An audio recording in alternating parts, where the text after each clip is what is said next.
Thank you very much. I think we're ready to start. And if you look on your watches, you will see it is African time. It's exactly 6 o'clock.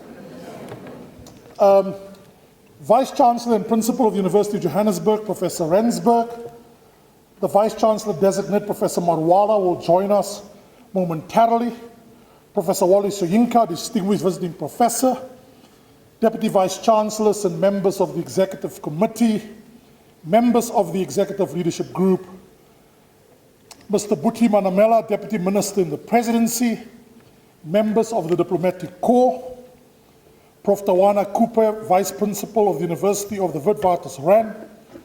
Fellow UJ colleagues, students, honored guests, ladies and gentlemen.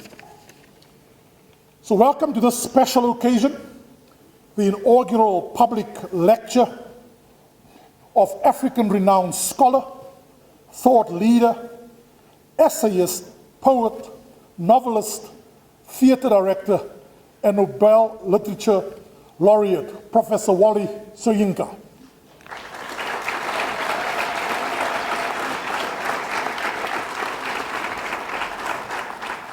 So, Vice-Chancellor, this afternoon we were treated to a wonderful lunch with Professor Soyinka.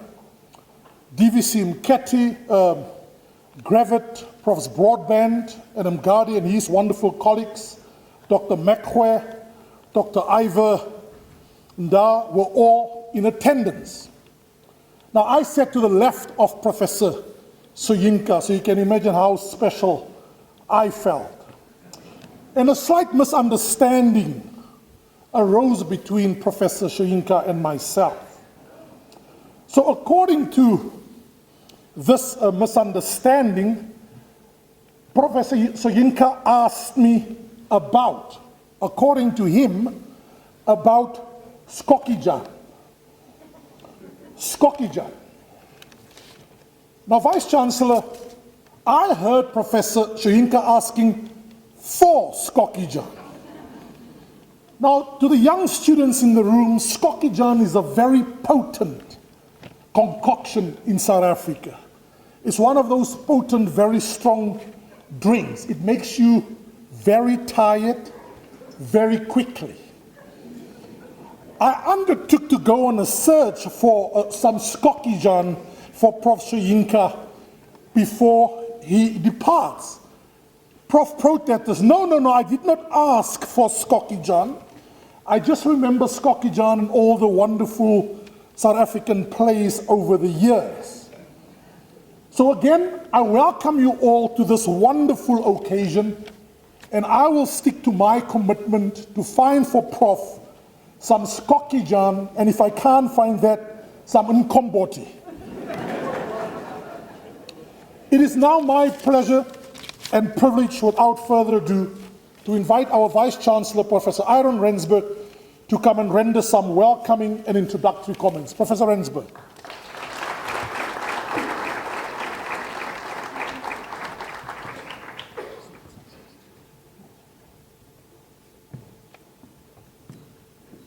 So, I'm not as tall as Chris. I can assure you there's a little step up here to make me look as tall as he is. Now, Professor Landsberg, or Landsberg as he sometimes calls himself, had the opportunity to steal away to go and change from his Western suits into an African dashiki. Regrettably, I didn't have, and ironically, we were in the same meeting just 15 minutes ago. So clearly he knows how to do it. And so let that pass then as an apology for being dressed in my Western fatigues at this time. So allow me also to extend very, very warm fraternal greetings to each and every one of you who have honored our invitation to join us on this day to celebrate with our Nobel laureate, Professor Soyinka, his inauguration as Distinguished Professor here at the University of Johannesburg. And so it's indeed a great honor and a very special privilege for me to extend this warm welcome to the professorial inaugural lecture of our giant, our icon, Professor Wole Soyinka. And so I express a warm welcome to the friends and colleagues also and guests who have accompanied him on this occasion. Now, Professor Soyinka sent a small request to us, which was, please can we for this occasion, Raymond, do away with the gowns. And we applied our minds to that, Professor Soyinka, and we thought that it was a reasonable request. And so this evening we are not dressed in our gowns, but that should not detract from the occasion that it is.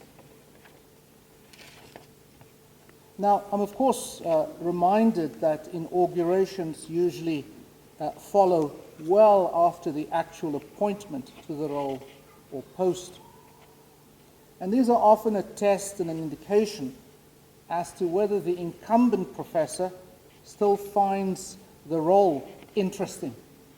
And of course, the first indication normally for us here at UJ and at our peer institutions is how long does it take for the incumbent professor to be able to set aside the time to present his or her credentials, so to speak, on the occasion of their professorial inauguration. And I must concede that this, Professor Soyinka, that your consent to do this has been the quickest in my 12 years here at the University of Johannesburg.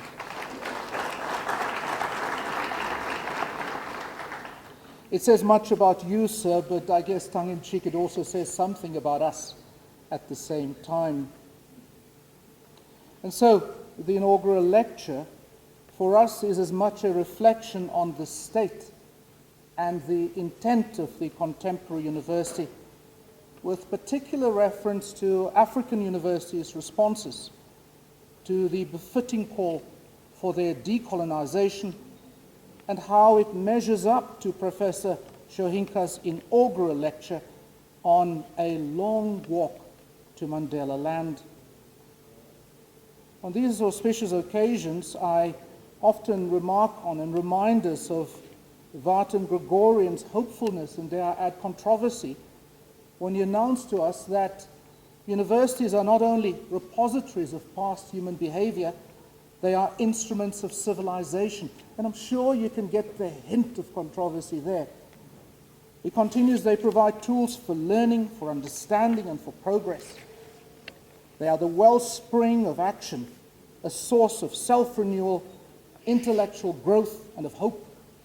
And he concludes they are a medium of progress, of autonomy, of empowerment, of independence, and of self-determination.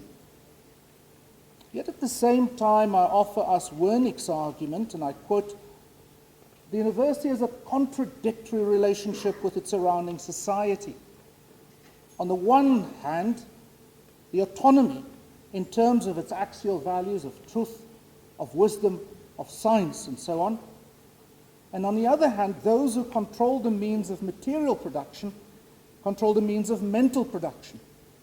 And the dominant ideas are the ideas of those who dominate. And of the equally vitally important calls of Ali Mazrui for the counter-penetration, what I call the unity and struggle of African, Western, and Eastern epistemologies. Since the sides reminded us nativism and Afrocentrism are equally flawed as is Western hegemony. Instead, we must invest great and urgent effort in constructing a positive synthesis of cultures in which we recognize the globalizing and potentially positive impact of the post-industrial world. As the side correctly argues, the role of the intellectual cannot be played without a sense of being someone whose place it is publicly to raise embarrassing questions, to confront orthodoxy and dogma, rather than to produce them, to be someone who cannot easily be co-opted by governments or corporations, and whose raison d'etre is to represent all those peoples and issues that are routinely forgotten or swept under the carpet. And so on that note, allow me again to extend warm fraternal greetings and a warm welcome to each one of us, each one of you, for having honored our invitation to this auspicious occasion. Allow me now to invite the Executive Dean of the Faculty of Humanities, Professor Alex Broadbent, to introduce to us Professor Soyinka. I thank you. Rialabua, Yabona, Baidanki.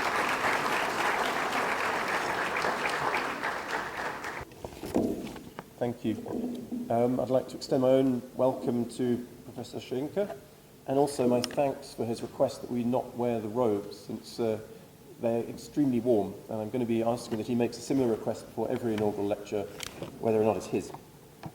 Professor Wole Soyinka was educated in Ibadan, Nigeria, and in Leeds, in England, where he obtained an honours degree in English. Wole Soyinka has held fellowship and professorial positions in the dramatic arts and comparative literature at the universities of Ibadan, Lagos, and Ife, Nigeria, Legon, Ghana, Sheffield and Cambridge, England, Yale, Cornell, Harvard, Emory, Nevada, Loyola Marymount, USA. He continues lecturing as visiting professor, distinguished scholar, etc. in other American, European, African, and Chinese universities.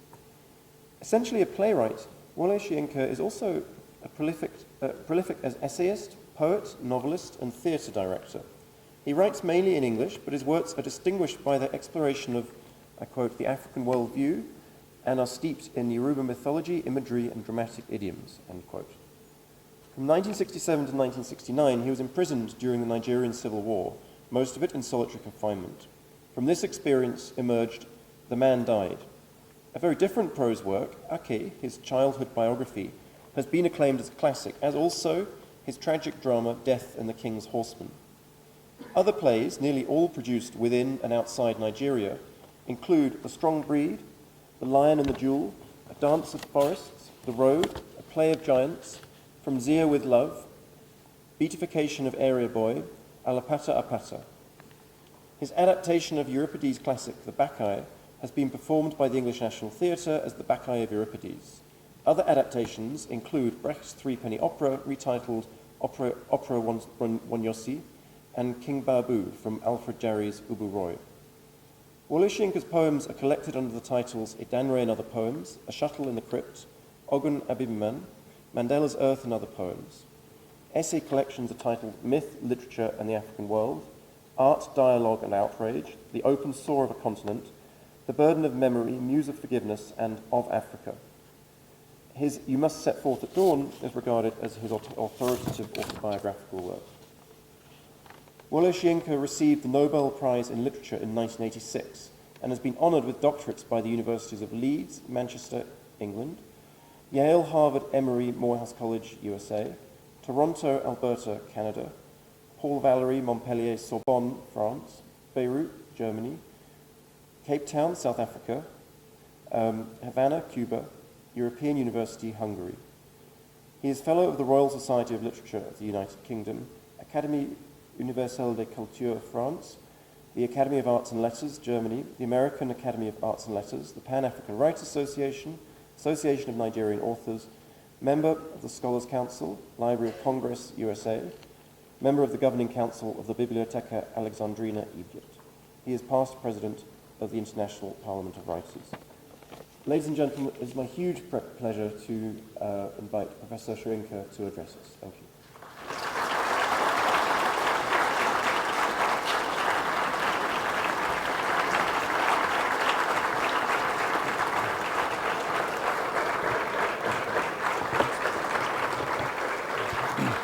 Thank you. Please. Thank you very much.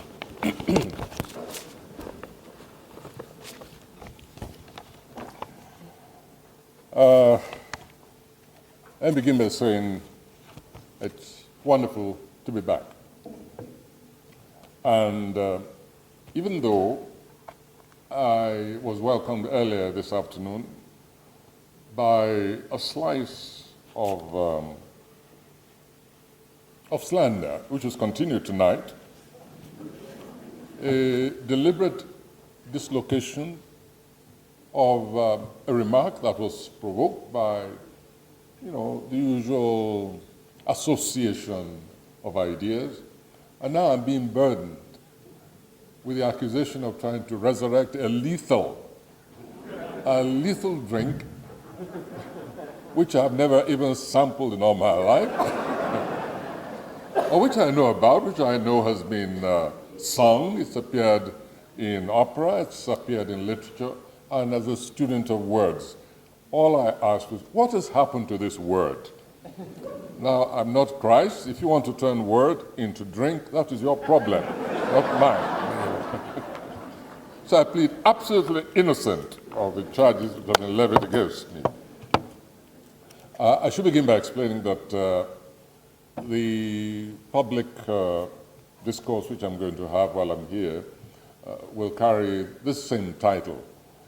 So it's 3 public lectures, a long walk to Mandeland, and each one will have different titles which try to capture, the sub-themes within that overall title.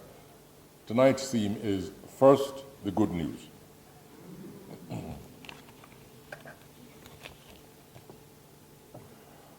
During one, just about one, probably less, but recent month in which I began to jot down notes for this address, I found myself obliged to admit that the road to our destination appeared to be contracting. Modestly, admittedly, but quite noticeably, just the same. It was as if there was a conspiracy to give me the lie, to rebuke me for the effrontery of riding on the negative slant of the title chosen by Nelson Mandela for his autobiography, A Long Walk to Freedom. The contending forces needn't have bothered. I'd already decided that I would begin with the good news anyway, if only to avoid giving joy to that expanding breed now known as Afro-pessimists. So, yes, indeed, the road does appear to be contracting, if not exactly temporally, that is measured in the time it takes between origination and destination, but qualitatively, in the sense of strengthening the morale and resolve of those who are undertaking the journey in their own way, elevating their mental attitude subconsciously and in other ways. Embarking on any journey already imbues one with a sense of mission, part fulfilled. One is relieved of a burden, such as imbues one with a sense of mission partly fulfilled. I beg your pardon, one is relieved of a burden such as the weight of anxiety, that's what I meant to say, that goes with hesitation. Even if the totality of achievements is no more than the ability to locate the destination as a first step. There is a lightness of heart that goes with that first step. It's all in the mind, as the saying goes. Or if we wish to go with the Chinese, which is the way the entire continent appears to be going anyway, we can sum it all up in that Chinese saying, 1,000-mile journey begins with the first step. Transformation, which I'm very concerned with, goes hand in hand with the endeavor itself. There's a change in one's psyche as we become more and more familiar with the terrain en route, despite changes in the terrain. Occurrences along the way, even when negative, contribute to the process of mental and psychological transformation, since we are forced to adjust, perhaps even improvise in order to be able to press on, sometimes even in order to survive. News that filter in from over the confining walls or hills, depending on where we are on the journey, internal or externally, when they're positive, are a welcome bonus, such as news of diminished or degraded obstacles on the road ahead. When they're negative, it is too late anyway, and often too shaming to turn around and begin all over again, citing the unforeseen. If, however, force majeure is of such a nature that it does eventually gain the upper hand, the lessons of the attempt cannot be eradicated. Commencement is thus half the battle. Consciousness of the necessity for the journey. A transformation within the psyche that may be observed in the buoyancy that comes from finally setting forth after a regimen of preparation, analysis, uncertainties, or simply as a decision taken after much dithering and procrastination, excuses, strategic reviews, quote unquote, and so on and forth.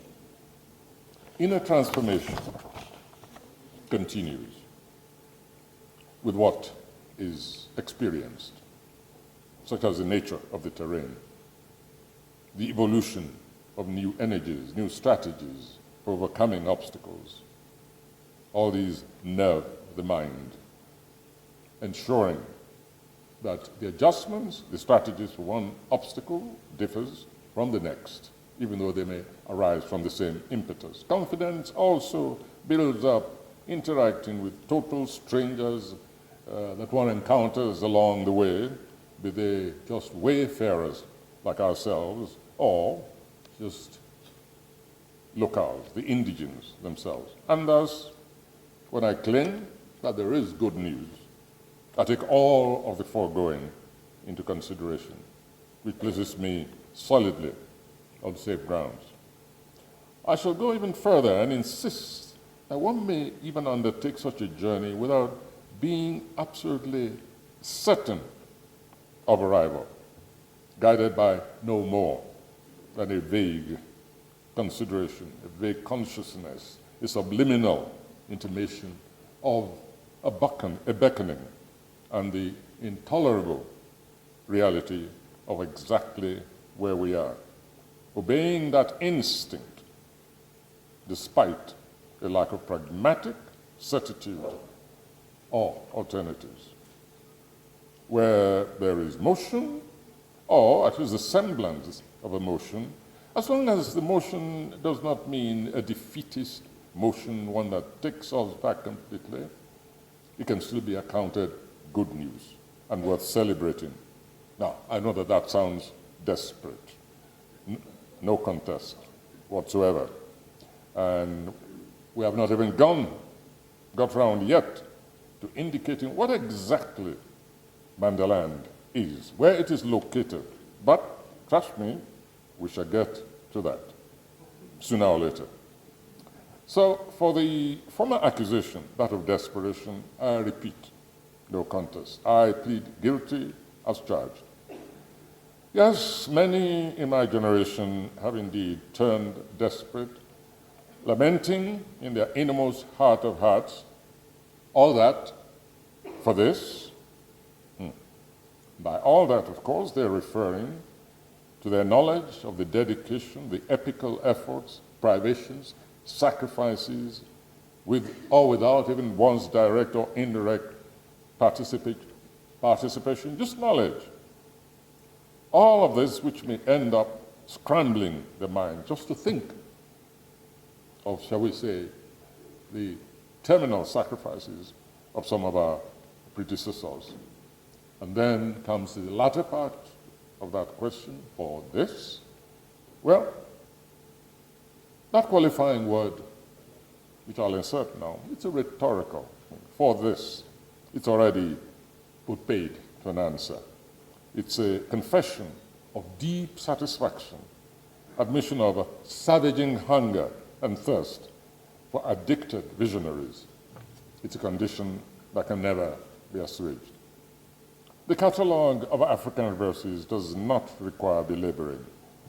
To preserve sanity, one submits to being, as the expression goes, grateful for small mercies.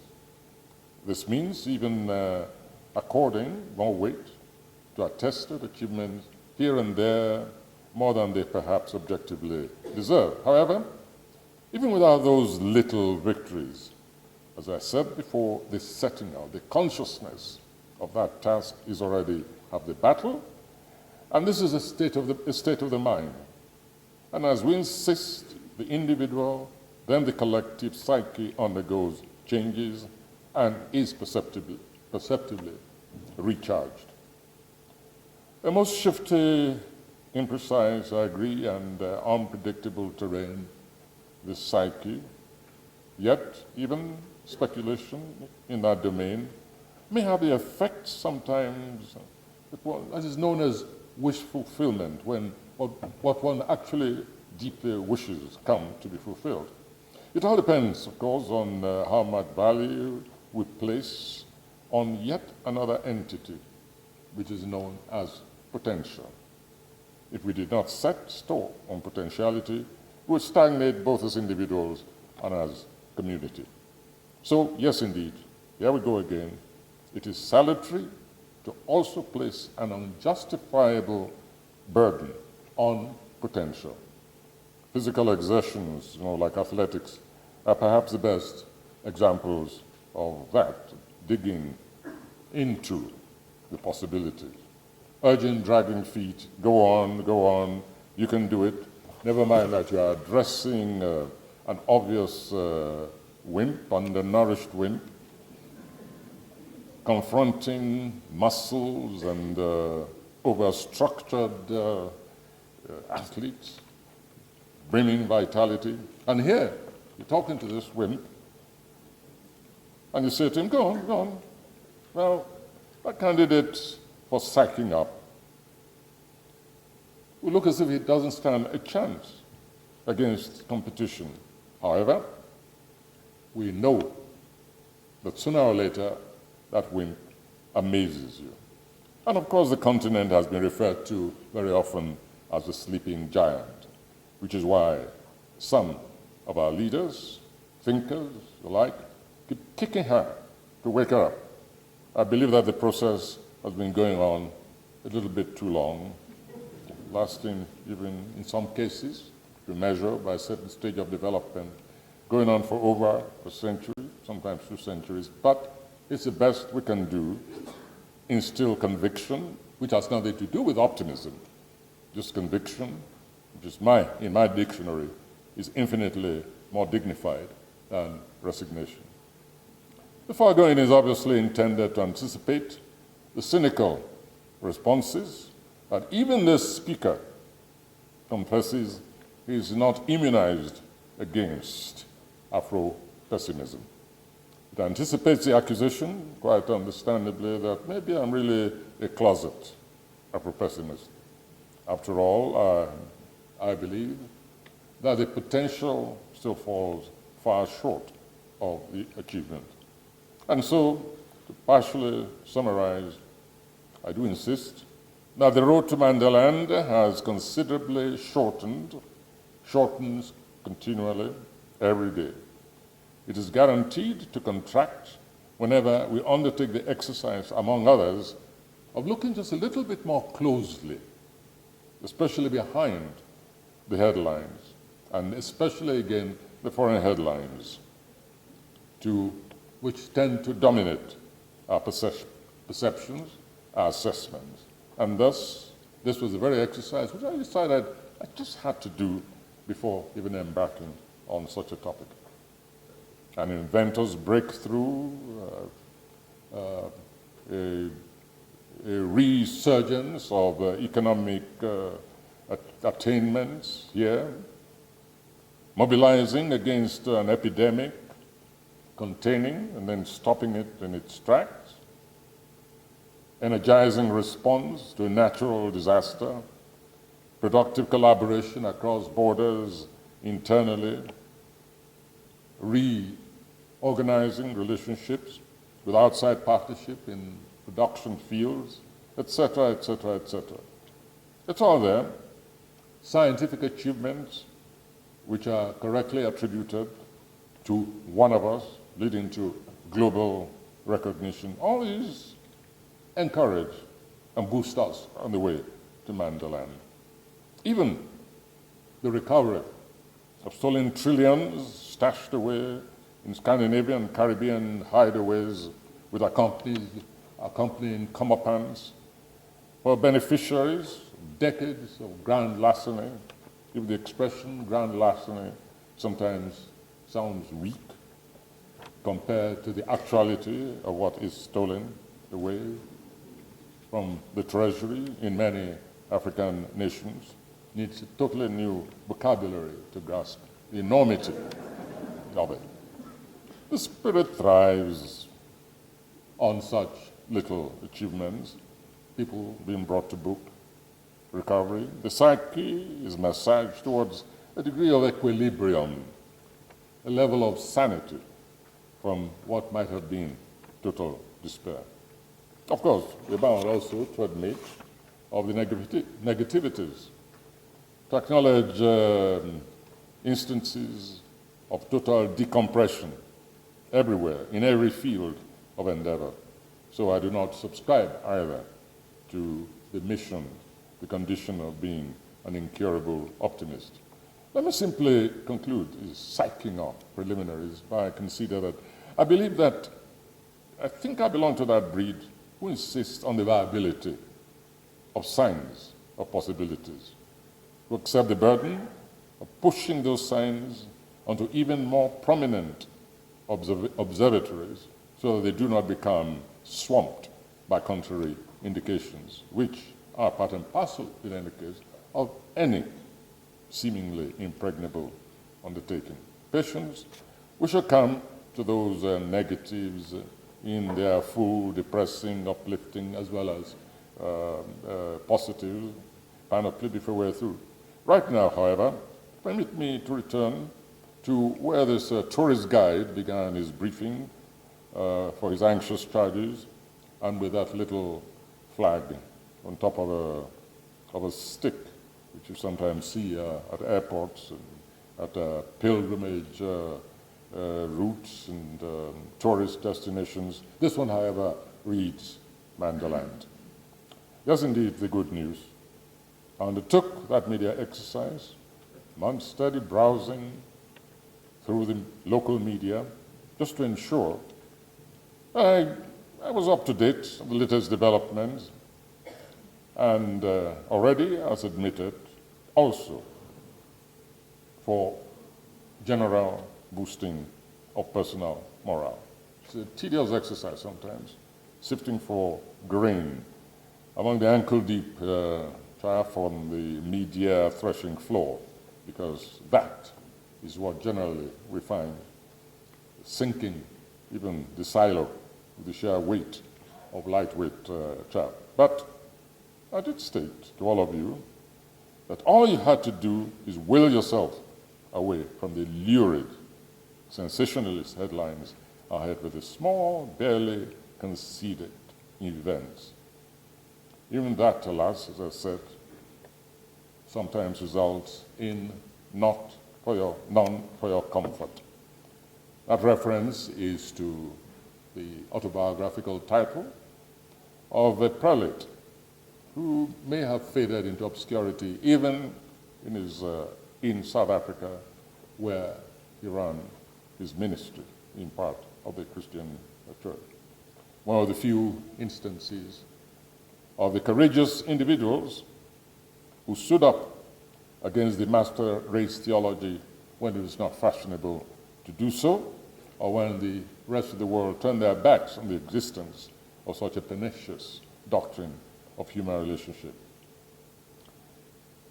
Trevor Hollison was one of those examples that has left a lasting impression on this Nigerian speaker since his student days in the United Kingdom. It's one of those milestones that deserve disinterring along the road to Mandeland. My mind flashes to him and his ministry as a historic template against which, even at this generational distance, much of what we think, do, or plan should resonate, even if only as an archival background. He actually visited my university, Leeds, and lectured at our student union hall. We had an exchange at question time. I'm afraid my career of contumacy began quite early. So I felt compelled to disagree with him with the reasons that he gave very passionately for his dissident stance in the then hardening apartheid theology. I refused to accept it as a Christianity, a religion-impelled commitment. And of course, he maintained stoutly his position, which was that, let me summarize it quickly, more or less in his own words. He said, I undertake what I do because I see on the face of every contemned and every brutalized black individual the imprint of the face of Jesus Christ. And I said, no. I said, no, you do it simply because you care for humanity. I refuse to accept even a symbolic association with Christianity. I later shared a podium, more than once, in fact, with Archbishop Desmond Tutu, many years later. And I always dreaded if he was going to attack me with this, what I call this Huddleston theology, and wondered how I was going to try and take on this formidable man of God and humanity. My prayers were answered. He never actually launched it at me. The bilateral relation, I was going to say, and mutuality of political, socio-political interest across the continent, between South Africa especially, and the rest of the continent, Nigeria, Ghana, etc., began much further back than many people, or even some of us, remember. Things, important milestones, just sink into the detritus of experience, achievements, and failures. They go back even further to that time before independence, when a number of African nations, especially in West Africa, had determined that even as independent entities, they had a right to have relationships with countries like the Rhodesias in southern Africa, victims of what we then call settler colonialism, but most especially South Africa, where the degradation of the black man, black individual race, and nations were being hoisted on an ideology of disdain. I was so obsessed, in fact, at the time in my student days with this particular section of the continent that I participated in a reenactment of an event, a tragedy in Kenya during the Mau Mau liberation movement. It was titled 11 Men Dead at Hola, and it reenacted the readings and performance, the beating to death of 11 detainees, allegedly Mau Mau suspects, whom the camp lords then said died from drinking of a poisoned well, and so on and so forth. Resulted also in my play, The Invention, the obsession. I was not alone, by the way, let me keep emphasizing this. The obsession was such that we couldn't even think of the continent, of our relationship with the rest of the world, without being aware of a certain mission, unarticulated, which lay at the tip of the African continent. Well, since then, since those days of revolutionary zeal, albeit armchair revolutionary zeal, the contest between the axes of the axial ends of positive and negative engagement remains the same, constant seesaw. even after you have taken your eyes away from the livid headlines, which very often, we insist, are the product of foreign communication. Thankfully, insist, some milestones for some of us remain permanently imprinted on the retina, so that we tend to view, we're able to view even the retrogressive activities, images, the realities, or the inventions of others through that retina of positivism. But of course, there are numerous others as well who are cursed with this tendency of recall affecting the present, the tendency very often to reconfigure actualities in the image or through the prism of ameliorating circumstances. So it's not just a curse of writers alone, no. Leaders, thinkers, even the ordinary man or woman in the street suffers from, at least to a degree, from this particular tendency. Images trigger off other images, force upon us sometimes a very different kind of voyage from the voyage that we consciously undertake. Those voyages, very depressingly, can be internal, in which we try to read into the minds of others, especially the minds of leadership.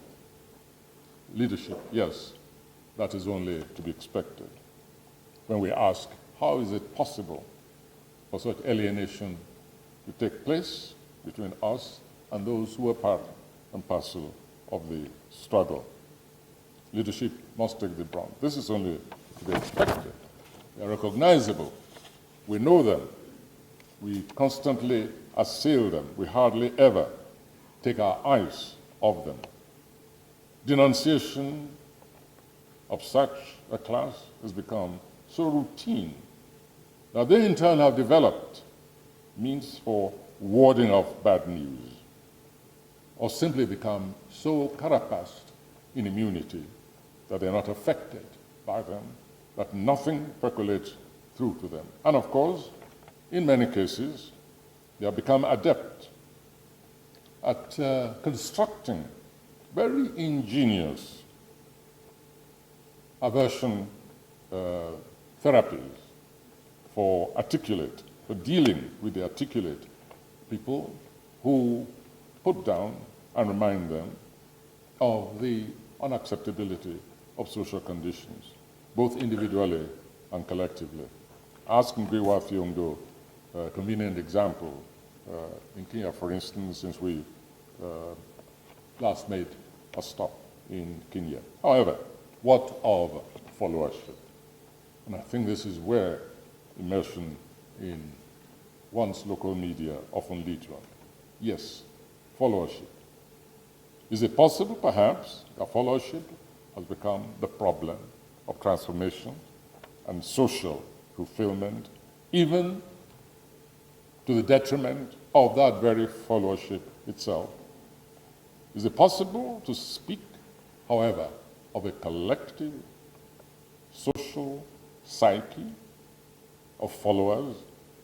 What does that implicate for you and me and the rest of us? Followership, the so-called masses, proletariat, vox populi, etc., etc. Is it perhaps time that some serious attention is devoted to that massive compact where that very followership feels empowered, at least today, when it can be empowered, when it appears to have found an outlet in internet, and then we ask, has it, however, found its voice? And what kind of a voice? In aid of what is it? The doctrine of inclusivity cuts both ways, one side of which, however, cannot be ignored or romanticized, that being the followership. Internet aside, however, I'm speaking now, reverting yet again to the gleanings which are accessible which bombard us daily as we open up the pages of the papers, not just a question of internet. Is this reality a reality that we understand, that we accept, and we carry in our minds as we move into sequestered environment such as this right now? We're speaking now of the expositors of the ghoulish and the decadent within society. And we make that voyage into the minds of our fellow beings and ask, what thoughts exactly went into that head? We're speaking of what appears increasingly routine, not simply exceptional, sensationalist, and aberrant. We ask questions like, how is it possible that a being like us, a being like you and me, lures a victim? In a most recent instance, for instance, a victim, in this case a reverend pastor, into a room, beheads him, then settles down to cook the intestines and make a meal of pepper soup for himself with his body parts. What kind of mental conditioning is it that lures a student, a teenager, into a room, beheads, takes out the vital parts, dries them, grinds them into powder, uses them as a kind of talisman in order to become billionaires overnight?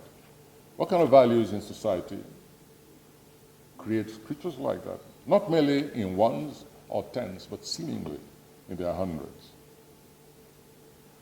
We've spoken of startling perversions, but consider also, however, the structured and religiously self-justifying, such as the so-called religious fundamentalists. I've watched videos made proudly by the killers themselves.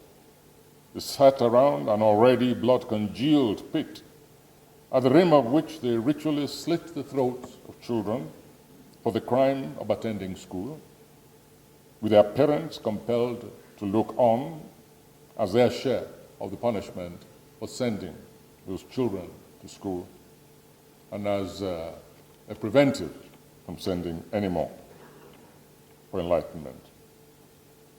All that, however, in anticipation of some other points which we will touch. These religionists film themselves. These were not foreign videos. Film themselves smugly, contentedly. Any qualitative difference, for instance, between one set of ritual killers, the one I earlier described, who drinks pepper soup with sprinkling of human vital organs, any distinction between that set and the other set of structured religion, in this case, which happens to be Islam? They call themselves that anyway, I always emphasize. Some call one superstition, fetishism, I beg your pardon, backwardness, primitivism, etc., etc. The other is supposed to be in response to divine inspiration and divine command. Of course, it's possible you may have heard of the epidemic of ritualism going on around certain parts of the country. Maybe you're insulated from it, I don't know. Quite recently, 10-year-old was taken out, just in the same manner, in the bustling capital city of Lagos. As a writer, of course, we have overactive imagination. One event, and then another, then another. The dismantling of a number of ritual arrests, the rescue of some who testified to their ordeal and what they witnessed while they were there, who testified that, quote-unquote, big men would come to buy human spare parts in order, I suppose, for them to become bigger. We begin to wonder that this grim scenario which whose report we encounter every day, whether it's in imitation or in self-subjugation to the influence of Africa magic or the other way around. All that matters is that these have become realities where magic is no longer separable from actuality. It would be quite forgivable if you shook your head and muttered forgery, and then having thrust in your face documentation of a head of state. And this is where the continuum becomes confusing. Who influences who? Followership or the other way around? But if you saw documentation of a head of state who forces hallucinogens down the throats of his citizens, in which case, however, you might want to pay a quick visit to newly liberated Gambia and speak with other members of the same hoi polloi, the masses. Cold comfort, however, to cite precedents of ancient European traditions. The Gambian, some example was just cited, of course, forces these brews down the throats in order to pronounce opposition, accuse them, and condemn them of witchcraft, which in many instances are treated as Nollywood, I beg your pardon, material. But it's not just Nollywood material. You're talking about Mr. Yahya Jammeh and his green boys who corral opposition, take them to his farm where the witch's brew is forced down the throat in the ancient European tradition. You take the brew, you die, that it mitigated you, may pronounce you innocent. If you survived, however, then you were guilty of witchcraft, and then you were impaled or hanged. It's this kind of primitive, abandoned logic elsewhere we actually see being practiced by leadership. So when we also talk about followership, we wonder where exactly it all began.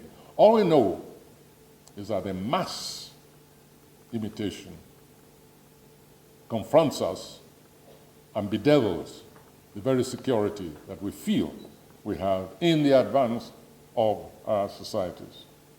And then we come, unfortunately, to that terminal question in which we say, we know we grew up in a particular phase of existence when Africans tried to define themselves. And you consider phrases like African personality, and you wonder, where is the African personality? Is it in the churches? Is it in the mosques? Is it in leadership mansions? Is it in the marketplaces? Is it on the farmland? Is it in the dining room of the diner on human pepper soup?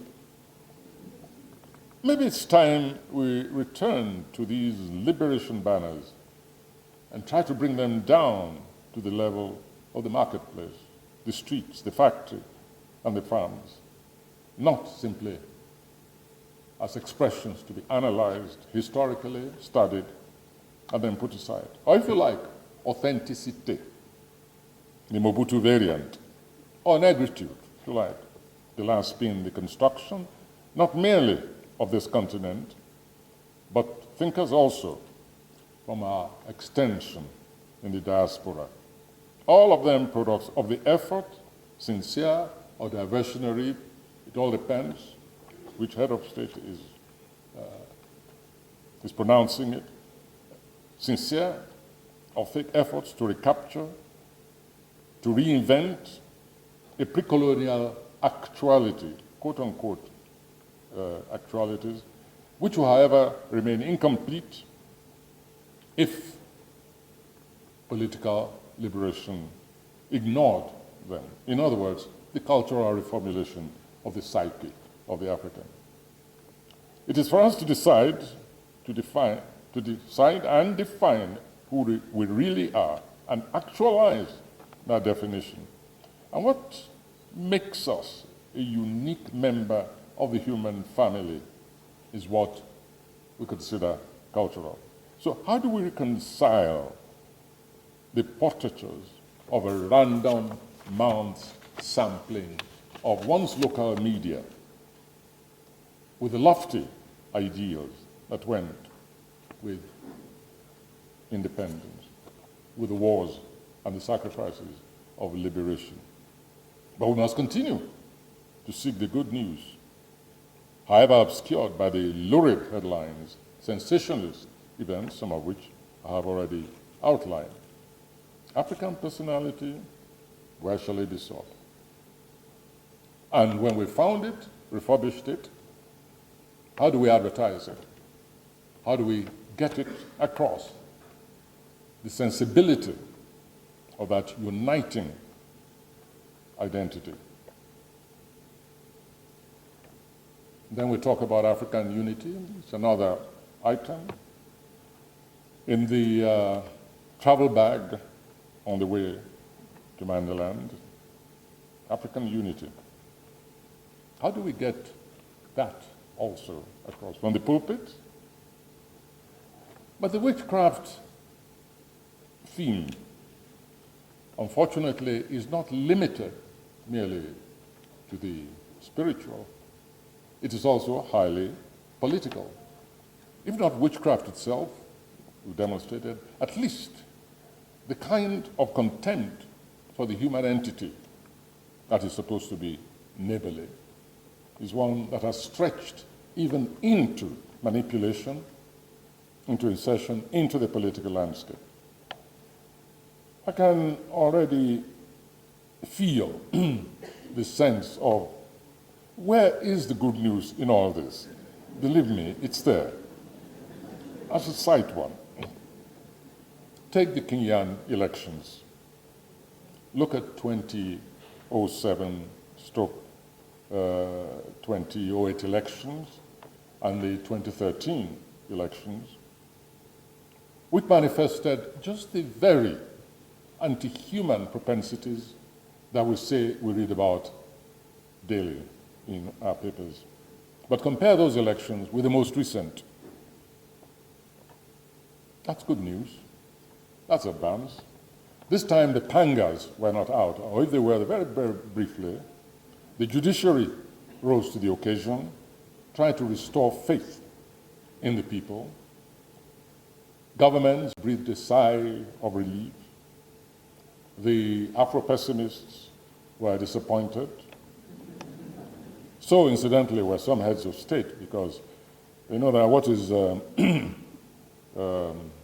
what we have a proverb, the stick which was used to beat the senior wife is also still there to beat the junior wife.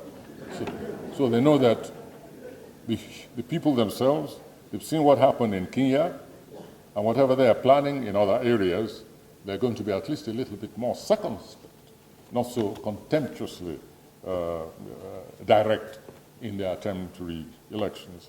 And no matter what the judiciary decides eventually in Kenya, the important thing is that a structure has been sanitized, at least for this particular exercise, and one that has given hope to the rest of African humanity.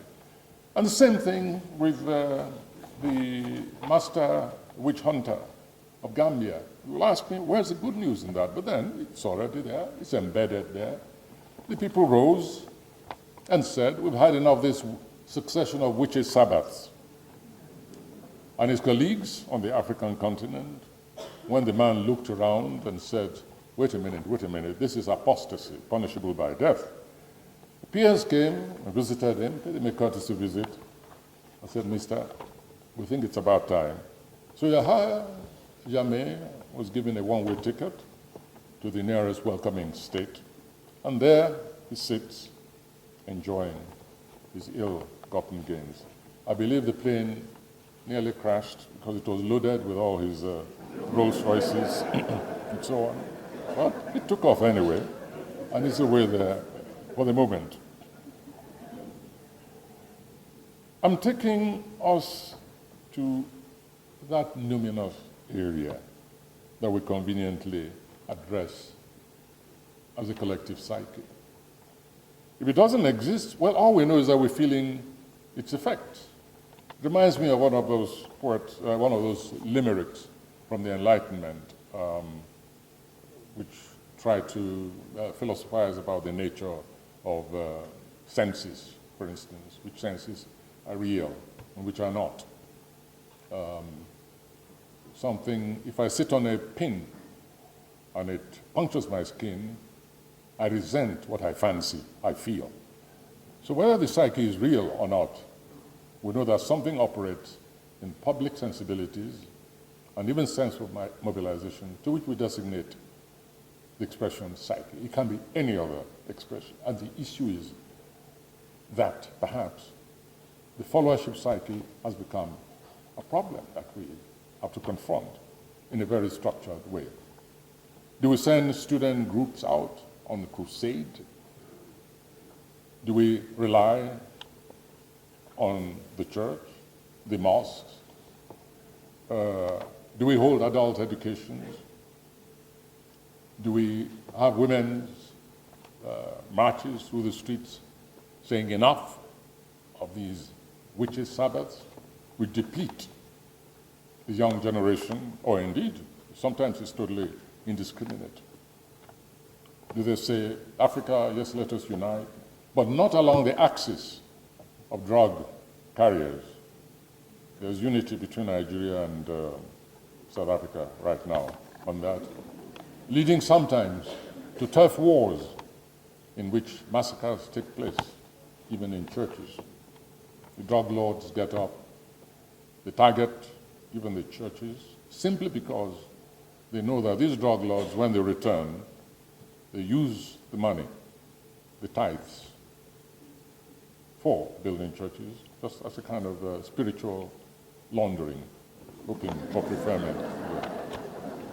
So the visitation from South Africa went straight to the church, looked for the secessionist from his empire, who had failed to deliver. Failing to find him, he, I suppose in his head, he had, I shall visit the sins of the son on the father, gone down the father, gone down other items over there. And right now, I believe he's still on the wanted list. I hope he's not back here.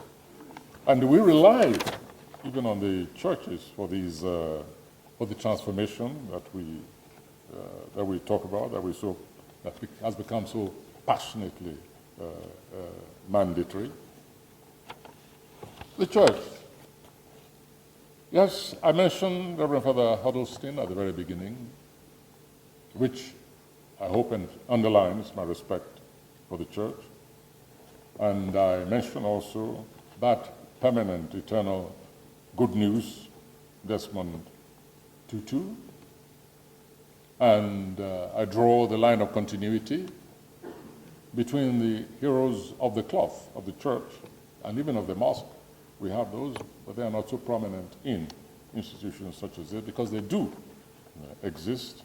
And even some of them have become primary targets in the kind of Boko Haram fundamentalist attacks, which I mentioned earlier. And I look at the role of churches, both the desecration and, of course, the human elevation in terms of the roles which the churches have played. But then my mind of images also goes to images like that church in Rwanda, with that unforgettable image when I visited the church. Nothing was left of the original bodies, but just the sediments, the skeletons.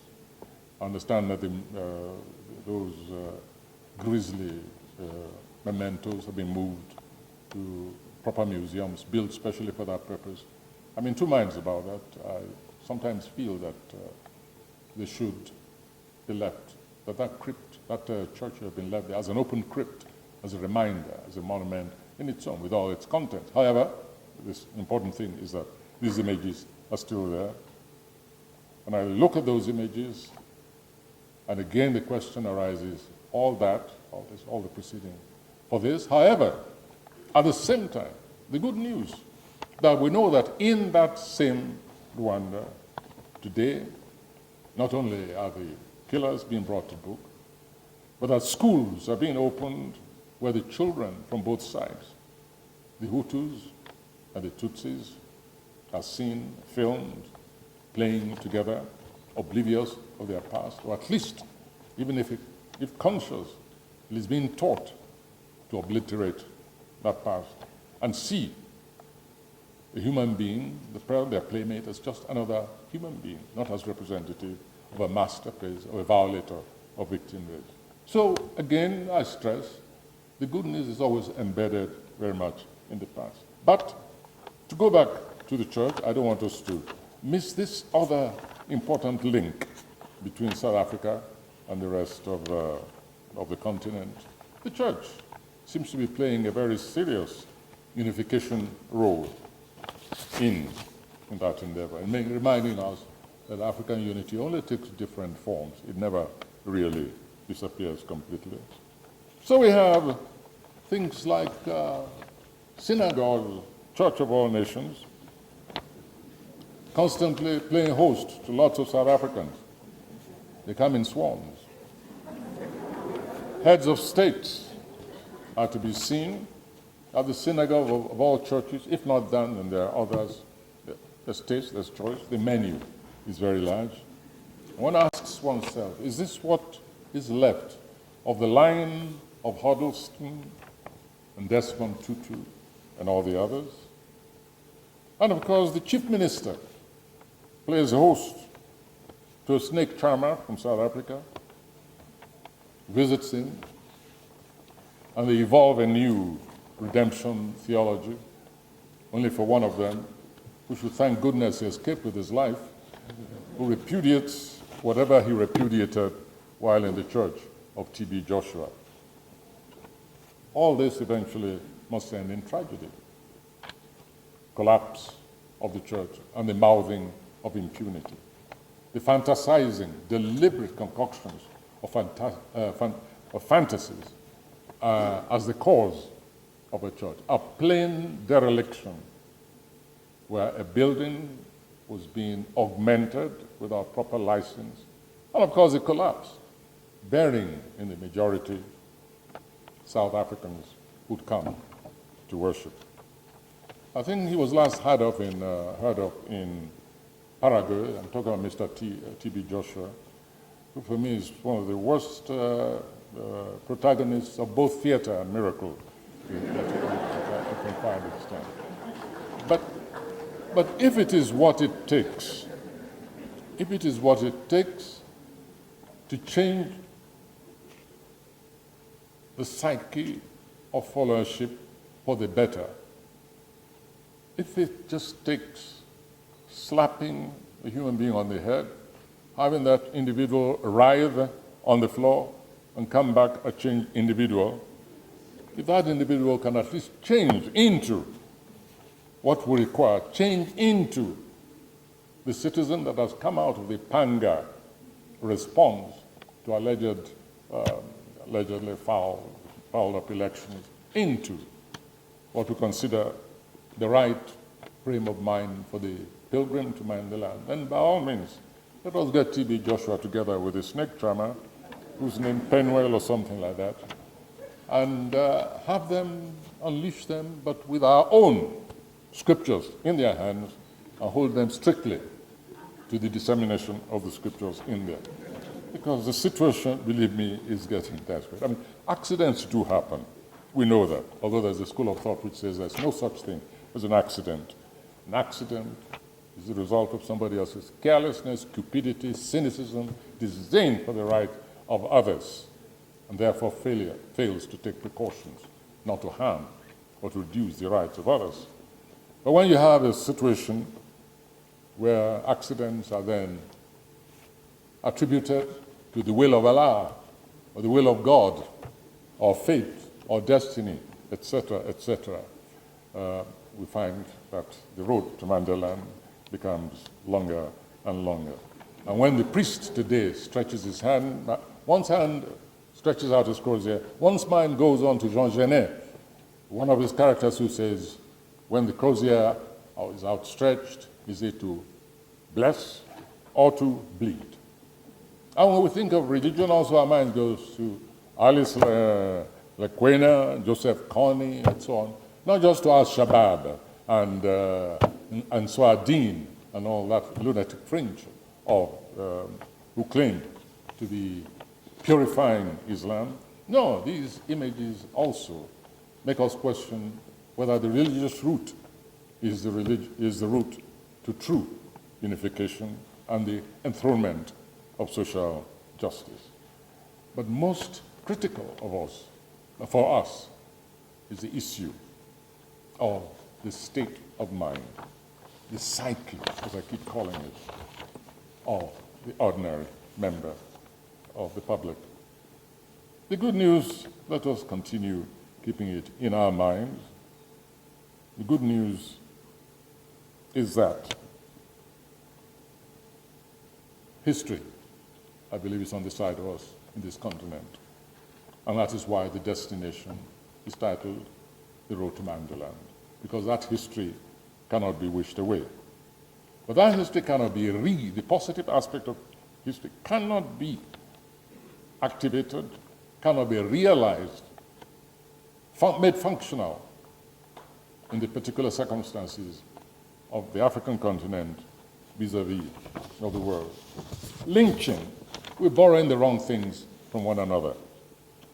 Lynching has become a sport which, don't be surprised, might appear in the next Africa Union Games or even in the Olympics, especially the necklacing variety. All it takes is stop thief. Stop thief. And the next, an innocent individual is being necklaced, being beaten to death, being spat from, being ground into the gutter. It doesn't stop simply as a local phenomenon. Stop thief in Nigeria can re-echo as stop the Mozambican in South Africa, stop the Zambian, stop the Nigerian. It becomes translated into stop thief. Stop that thief of our jobs. Stop that thief of our opportunities. Stop that thief of our vision. Stop that thief of our past. And before you know where you are, another individual writhes, having been given the last unction, the fire next time.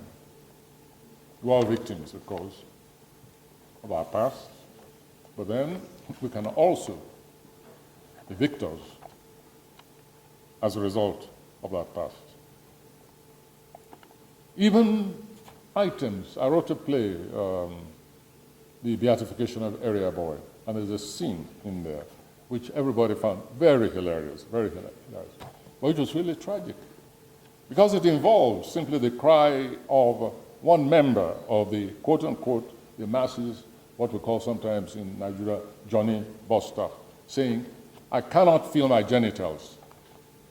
And yes, I cannot feel my genitals. He touched me, and my genitals disappeared. And believe it or not, it ends in a lynching, in necklacing. And sometimes when I go to strange places like this, I ask myself, do I go back to the Abacha days when I had at least 6 headgear for disguise? I don't mind being mistaken for Morgan Freeman. But there are places where it becomes rather dangerous to be taken for any Nigerian. And of course, the protocols will take place between governments. The foreign minister will summon the ambassador, this one, and this reconciliation will take place protocolically in the language of foreign affairs. But are the extracts from such meetings at the top level, are those extracts ever passed down, even through the media?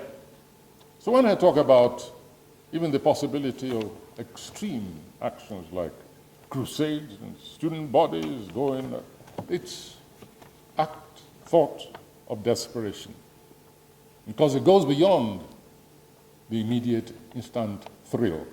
It reaches out beyond the borders and absolutely reduces even our sense, our self-worth. We diminish in self-esteem, and even gatherings such as this take on a tinge of unjustified optimism. I was on the verge of saying, stop thief of our past. Perhaps I even said it. I meant to stop before I said it. Because I wanted to stress the fact that the victims are never guilty of the past. No, those who are guilty of the past are usually beyond reach. They are either dead or they are very well secured. Yes, they may receive from time to time votes of no confidence, which is always good news, by the way.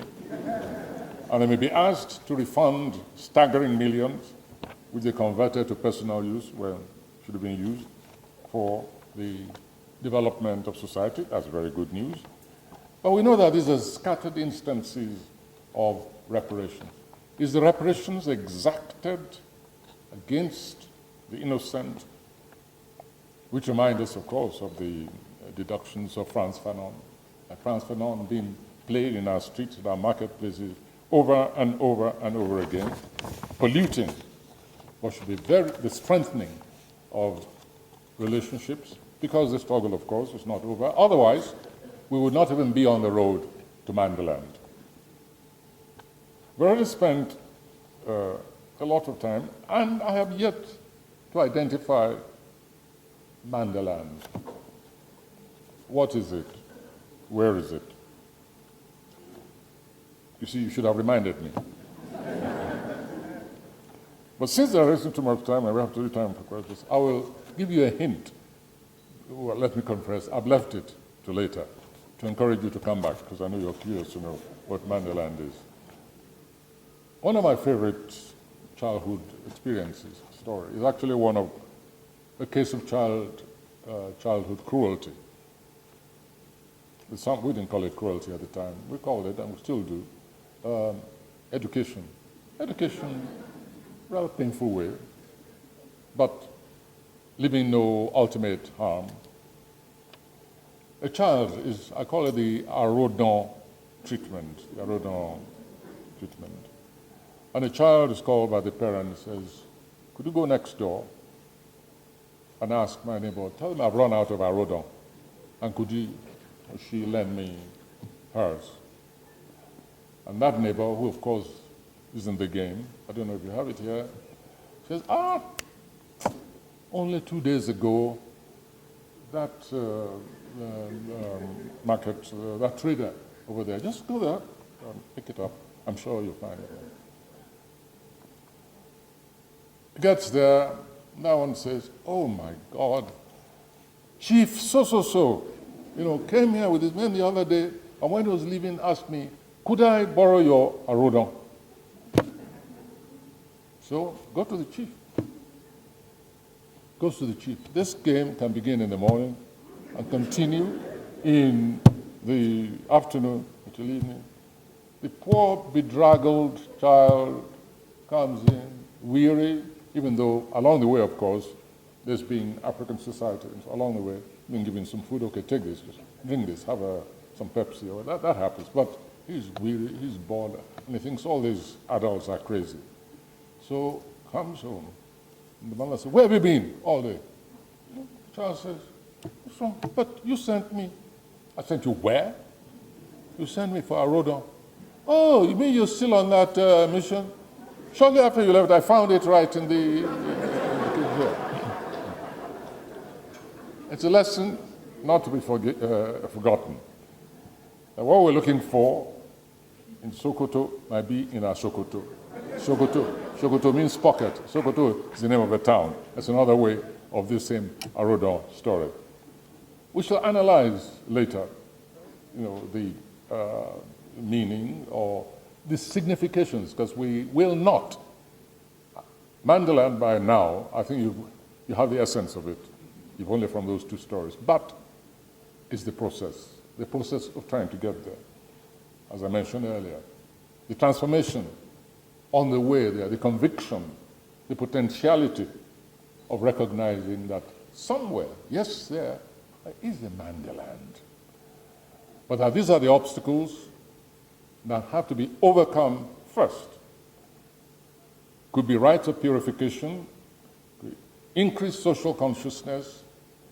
Only this afternoon, somebody asked me among the students, said, I'm a writer, I'd like to know if I should have some kind of commitment, some central concern, etc., etc. And I responded to him, there's nothing wrong with it, but don't make that your central focus. But that student, if you're here, if you're still looking for that commitment, something which can occupy your mind and give that creative impetus to you, this is one of them, because it is an area, it's a zone which has not been properly addressed and which is ignored at our peril. I don't want to stroll through the streets of Johannesburg and hear, stop Nigerian. For my 82 years, I shall run so fast you won't catch me up. until I reach Abeokuta, and then see if you catch me in this area once again. Thank you very much for today.